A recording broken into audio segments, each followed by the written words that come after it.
let's talk about the options that you have within your 401k plan. So when you leave the phone company, you have the option to keep the money at Fidelity or roll the money into an IRA. And so when people come to us and they say, what should I do?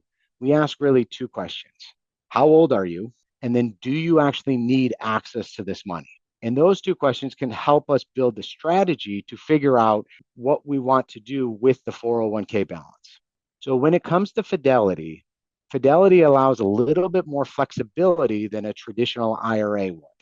So the key thing is if you are under the age of 55 and you leave AT&T, say, at age 52, if you take money out of your 401k, you will pay income taxes and you will pay a penalty.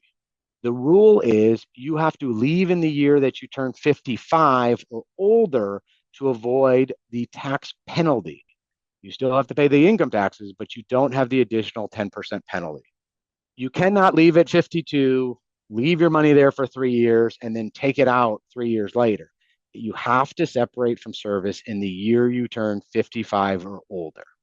Other things to keep in mind is that Fidelity requires a mandatory 20% federal tax withholding on any withdrawals that come out. In addition to that, depending on which state you live in, you could possibly pay another 3, 4, 5, 7% in state income taxes. So you do have to be mindful of the taxes that you pay on withdrawals. So when individuals come to us, they may have this option to leave some money there, to roll it all over, or leave a big portion within the plan, but that's where planning comes into play. If you do roll your 401k over into an IRA, that rollover is not taxable, and there is no penalties on that, no matter what your age is. So to roll money over, there's no taxes. It's not until you start to take money out and put money into your pocket or checking account that you do have to start to pay income taxes. And again, you have more flexibility than what Fidelity allows when you roll into an IRA because you might not be in that high of tax bracket, but that's where an advisor can come in to help you figure that out.